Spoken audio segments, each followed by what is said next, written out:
It's such a nice day out today. Yeah, other than the noise. A little range time? I think we're onto something. I say let's do it.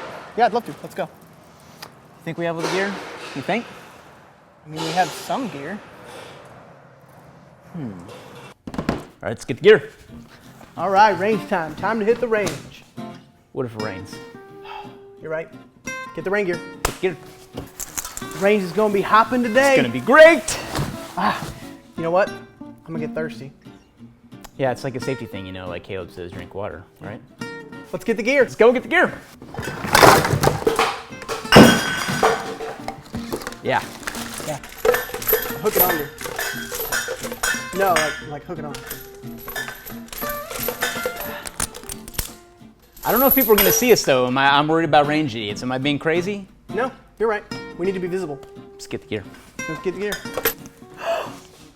You're really top. I want to go. I'm all set. But it's just like, you know, when I look out in the horizon, you know. Yeah, you need a hat.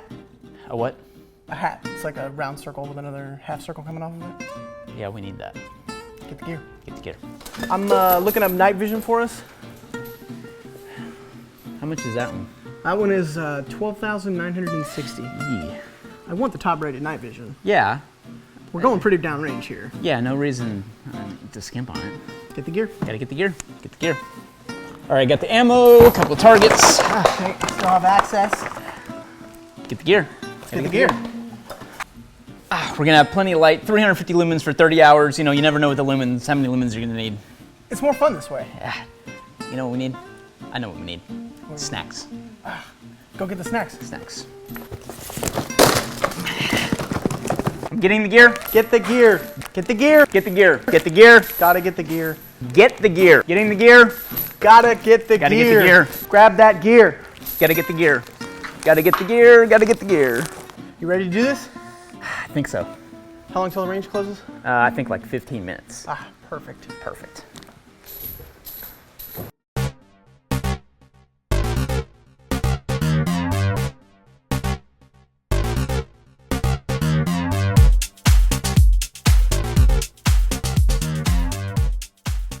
All right, guys, so since this is gear tasting, I wanted to walk through a setup that I've been kind of piecing together to go shoot a precision rifle course at Rifles Only coming up. So I'm taking a couple courses there throughout a week, and I've been kind of, like I said, piecing stuff together, and I just wanted to walk through it just so you could kind of get a feel for what I'm packing for the course. But if you are familiar with the article we wrote on ITS, or that I wrote a while back, I've recently just completed a 1,000-yard shot thanks to some coaching from a friend of mine, Jason, whose gun this is, and let me borrow it for the course, as well as contributing to other things that have kind of pushed me in the precision rifle direction. So I hope to do Mammoth here in January, the sniper challenge, or Mammoth sniper competition. So I'll be doing that, and in preparation for that, I wanted to get some good training under my belt too. So I was a really big fan of the Rifles Only DVDs that they have. Jacob, the lead instructor there at Rifles Only, walks through some phenomenal information that really helped me, I feel like, be or even capable of making that 1,000-yard shot that I did. So one of the things that I wanted to go over is just kind of the specs on Jason's rifle that, you know, I made that 1,000-yard shot with, that I'll be taking to the course, as well as just some kind of random things that I've pieced together for the course. Jason's gun is built on a Remington 40X chassis. It is chambered in .308. It's got a loopholed Mark IV LR scope on it. Jewel trigger. It shoots like a champ, so a lot of it was definitely the gun when I made that shot. This is a beautiful gun that he's put together, and I'm slowly figuring out what I want to do. I'd like to build something based off of Macmillan stock and some other things like that. So while I'm kind of figuring that out, Jason, you know, has kind of been nice enough to let me borrow this gun because he's got others, obviously. So a couple other things I'm taking. I do want to go through this eventually on a gear tasting episode too. I know I kind of been saying that a lot with like the med bag and stuff, but this is something we featured on ITS a long time ago. It's just kind of a range cleaning box. This travels with me in any shooting course I go to. Just got a accoutrement of accessories for shooting, and lately I've been kind of assembling stuff for precision rifle too to go along with that. Things like different size cleaning rods and chamber why can't I think of the name of this? Chamber guide. So things like that have been kind of pieced together to build out kind of the precision rifle side of cleaning equipment and accessories too. So I will be taking these M24 binoculars that I have. These have a mill reticle in them, so I'm going to try to use those in the course as well. Just kind of standard cold weather gear, rain gear, things like that, because if it ain't raining, you ain't training. So the ammo that I'm going to be shooting is pretty much the gold standard when it comes to 308. It's the Sierra Match King 175 grain, the gold metal match.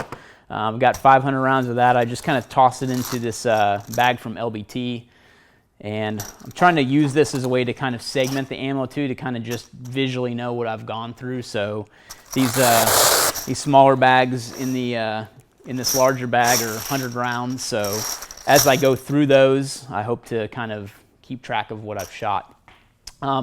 Speaking of keeping track of what you shot, most precision rifle is logged. So this is a dope book from MOA Solutions that I've been using. This is their combat operations data book. So I've been, compiling some of my data from, the previous engagements, or that's what dope is, data on previous engagements, that I've been tracking since I shot with Jason out in Virginia a couple months ago. So kind of building that up and getting a feel for what it's like to track that. So just a couple other things. Multitasker Gen 3 is always with me when I'm shooting. You can't beat that for range tools and things like that, in addition to what's in the range box. Sling, gloves, of course pig gloves. I've talked about how those come with me pretty much everywhere. Headlamp, because you never know. Maddox dry socks, just in case it gets wet out there, just to protect my feet, along with rain gear, like I mentioned, belts, things like that. So just a quick run through. I wanted to show you that, so hopefully you enjoy. Be sure to ask any questions, and hope to give you a report at itstactical.com when I get back from the course.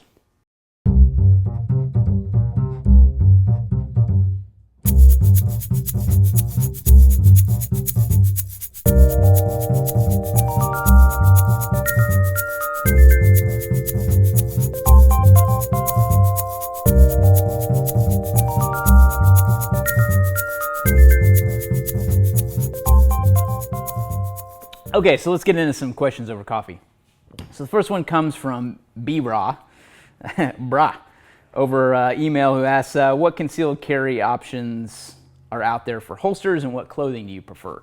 So first, let me cover holsters, and then I'll get into some clothing. So like many of you, I'm sure you have a big box of holsters, like I have in front of me here, and actually not all of them even fit in that box. I've got 2 boxes of holsters. So at any rate, I've gone through a lot of holsters. I've worn a lot of different ways. I've carried a lot of different ways over the years. So there's either in the waistband, outside the waistband, appendix, ankle holsters. There's lots of different ways you can carry, obviously. There's shirts that have integrated holsters into them. There's women's bras that have holsters. There's tons of different ways to carry. So that being said, I don't necessarily I'm not going to show like a bra holster today. Obviously, but I have the methods that I've carried personally over the years, and I just want to kind of walk through those just to show you some examples of the types of holsters that are out there. I've never been a big outside the waistband for concealed carry. I guess OTB or OWB is outside the waistband, and those are more like the methods that I would carry at a range, so to speak. So if I was there shooting, I would probably carry OWB, but I've really started to try to carry more like I carry every day, even if I'm doing a shooting class or at the range or something like that. So in fact, the last pistol class I went to, which was the Jeff Gonzalez class, I ran appendix the whole time and didn't have an issue. So let me just kind of walk through some different holster options. So again, kind of the range mentality, and this dates back a long time too with this holster selection I have. So I got this before I rolled into third phase, which I never made it to in buds, but I was given one of these to start messing with, which was a Safariland holster, and got some time to work the action on the bail of the Safariland holster and kind of get that down, because that's a muscle memory type of action to to be able to press the bail and draw the gun. This was back when I was carrying a 226 too. And I never quite concealed carried that. It was right when I left the military, I started getting my concealed carry license. I had a 226, but then I picked up a used 225, which is a single stack old school SIG, which I heard they're coming out with again. They're doing a reissue of those 225s, which I think is pretty cool. Hopefully, I guess, competing with the Glock 43, which I'll talk about in a second. But that's kind of where it started, the old big double leg strap. It's a huge holster. You know, you're wearing it on your thigh, basically. And then I started messing around with some conversions.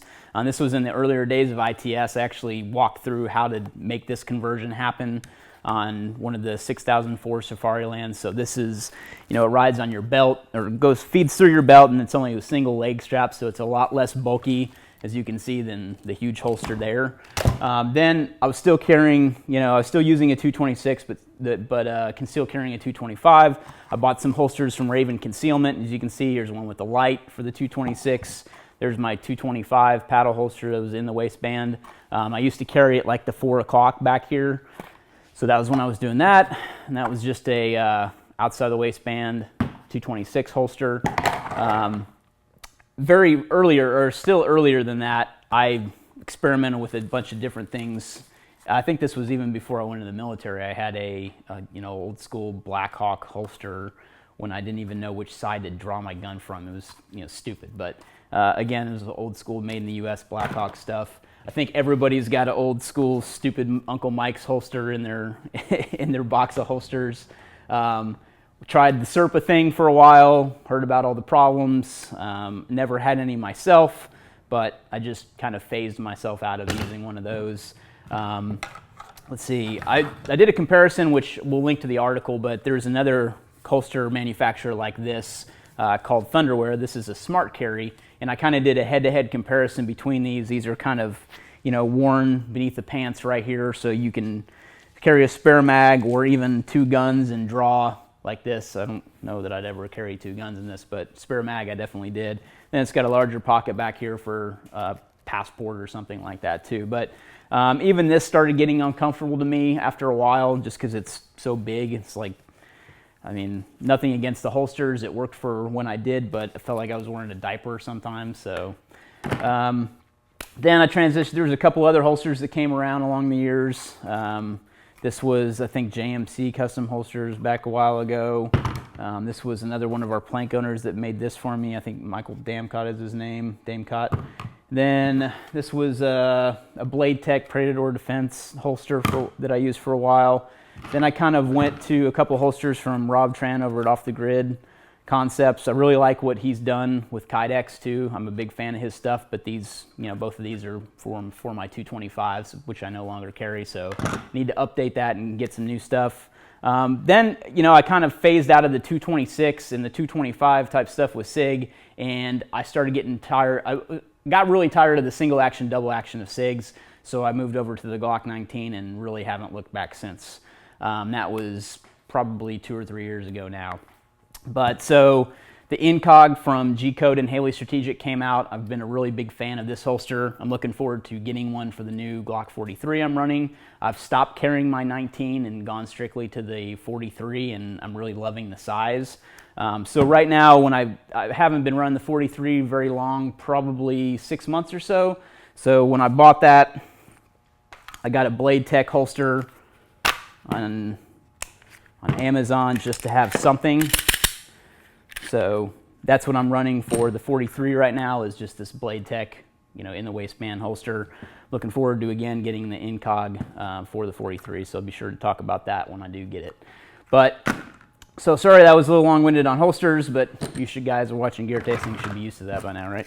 All right, so clothing-wise, like I said, I carry appendix, so I try to always buy shirts that fit. You know, as a rule of thumb, don't buy schmediums. You know, that's kind of the thing. If you're wearing a skin-tight shirt, obviously you're going to be printing, but usually with, this is a size large shirt. I buy large shirts now. I used to wear mediums, but I really like the larges because they're cut better, especially in through here when I'm carrying, so that's what I wear. Yep, I've either usually got jeans on or shorts or something like that, so I've always been able to carry appendix no problem. When it comes to kind of belt selection, and I've talked about this before, so I really love either the Liger belt. This is from Maxpedition. It's made in the US. It's a single hook design. I really like it. Sometimes it does twist on me though a little bit. I also like the Mean Gene leather belts. That's another thing I've worn before, and I also just have a regular standard leather belt. You can see the thickness difference between the Mean Gene leather and the Liger, so you can see it's a much thicker belt, designed not to twist under the load of a holster or something like that. And I've also been experimenting with a pair of jeans that S&S Precision came out with. So I don't know how easy it's going to be to see, but so this is a pair of jeans they came out with, and they call it their performance denim, and it's conceal, carry, and confront at all times. So life expects us to stand tall or die trying, like that. So anyway, these have these integrated locks for their holster that comes with the pants. So basically this says front towards enemy. You affix the holster into these tabs, and it's got a little catch that locks it into each tab. I'm probably not going to do a good job putting this on the spot. So each of those tabs goes into the fitting. Just like that. It's got an option here to go into a second hole for a cant. And this is kind of a universal holster. It fits the 19 really well. The 43 is too loose in there, just to let you know. So I haven't really experimented at all with carrying the 43 because it doesn't fit. But the 19 does fit in there. It does not fit appendix in the position that I carry it in. So when I carry appendix, it's find my holster here. There it is. So when I carry appendix, it's pretty close to center line on me. So the pants don't really support a center line carry. It's got a couple of different tabs on the right side here for kind of an off center carry, and even less on the left, on your left as you're wearing them. So just to let you know, I do like the pants. They fit really well. I definitely like them. They're kind of a straight leg pant, so I've been experimenting with them. I like them. Still got more stuff to kind of work through on them. I wish that it had the option to carry appendix, so that's my kind of end result with that. So, and then again, when it comes to different kind of styles of shirt, I'm either in a shirt like this, just a t-shirt, or a shirt like this. So this is just a polo shirt. You can see that this pretty well conceals my gun too. This is a little baggier. That's kind of the style that I look for. So those are just some options. A lot of people walk around in the big Hawaiian shirts to cover their their stuff, or their concealed holster, and I don't know. I'm just not a big fan of that. You really kind of look like you're carrying if you're wearing the 511 tuxedo or anything like that. I mean, obviously, when I'm at the range, I'm wearing Arc'teryx stuff or camis and things like that. But out in town, I try to stay away from kind of the look, if you know what I mean. So, hope that answers your question. Okay, so another question comes in from S. Riviera over YouTube. What kind of cold weather gear do you rock, i.e. gloves, headgear, and the like? So I'll talk briefly about clothing stuff just because I kind of went over that in detail on a past gear tasting episode where I talked about the protective combat uniform, or the PCU, and all the different layers associated with that. A couple of my go-to pieces are definitely, one, I'm really looking forward to trying out the new Naga hoodie that Arc'teryx sent.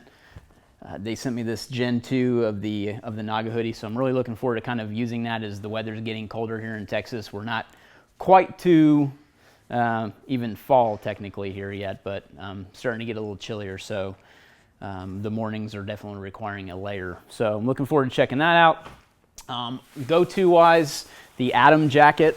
That's one of my go-to layers, just as an insulative layer. As well as kind of an overlayer for wind and rain protection, but yet still breathable, is the Alpha LT from Arc'teryx, so Arc'teryx Leaf. So those are a couple of my go-to layers. I know it's a bunch of expensive Arc'teryx stuff, but it works really well, so I can't argue with it. Another thing that I purchased a while back was a Patagonia down jacket. This thing compresses down to next to nothing. It's fantastic to put into a bag just as a ready-to-go layer. I use it all the time. It's a perfect insulation layer too. Obviously, though, you're dealing with down, so not only can it get wet and crappy, but one thing that can happen too is that it's kind of an easily tearable material. And actually, I did that. I'm going to show you the spot where it got repaired, but I don't even know if you can see it. But I repaired it with a little super glue because I actually got a little tiny rip in it. There it is right there. So I actually just hit it with, actually it was fabric glue that I used. So I just kind of hit it with that, but this is a fairly sensitive layer, so to speak, just because it's down and this is really lightweight, and it's made to be that way. It's made to be a really packable, lightweight layer. So I don't know the specific name of this. I just know the sound it makes when it keeps me warm, right?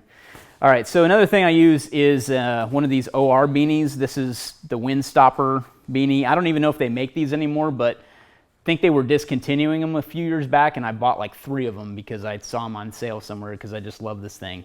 So it really does keep me warm. I love the insulation of the fleece that's in it. It's also, like it says, a wind stopper, so that's one reason I like it too. Something I've found with kind of traditional wool beanies is that it really doesn't block the wind too well.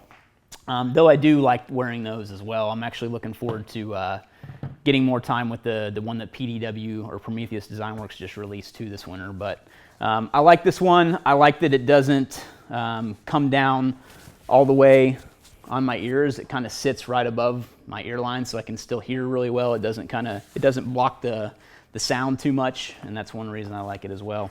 So headwear, that's really kind of the gist of what I wear when it's warm. I really won't wear a beanie unless I need to.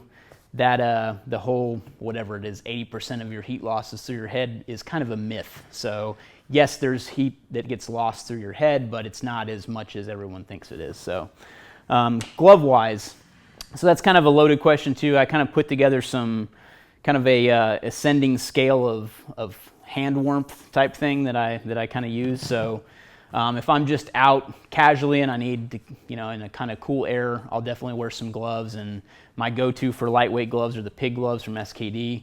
I just recently got these assault gloves from Arc'teryx too. They're FR, so they're kind of traditional Nomex material, I believe, on the lighter weight fabric, and then this is leather, designed not to melt or drip, when they get basically in assault situations if you catch on fire. So I'm looking forward to trying these out. I think the leather is going to be much warmer than some options this winter, so I'm looking forward to getting some time with those. This is an old pair of OR gloves that I have. Are they? And then some black diamond gloves as well.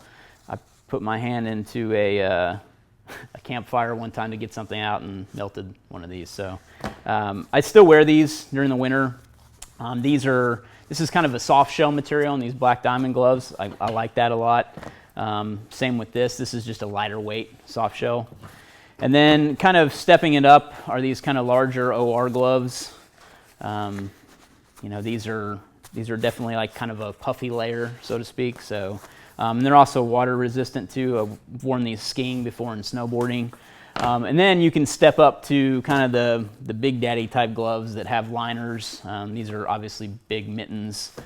This is the liner. These are OR gloves too, but this is, the liner. So if you feel like baking some cookies and then get in the cold weather, I guess that's what these are for. So I haven't used these much at all, especially here in Texas. So that's kind of the gamut of gloves. So you really want to find something that if you're going to be around wet packed environment, so you're in the snow, something like that, you want something that's going to shed water. Because if you go in there with a leather glove and it's not only cold but wet, then you've got a glove that's not going to dry out or resist water. So that's something to keep in mind when you're looking at cold weather stuff. All right, thanks for watching another episode of Gear Tasting, where we answer your questions and show you what we're up to and currently evaluating in ITS headquarters. Remember, to get your question on the next episode, use the # Gear Tasting on any of the social media networks, and we will find them. Thanks again.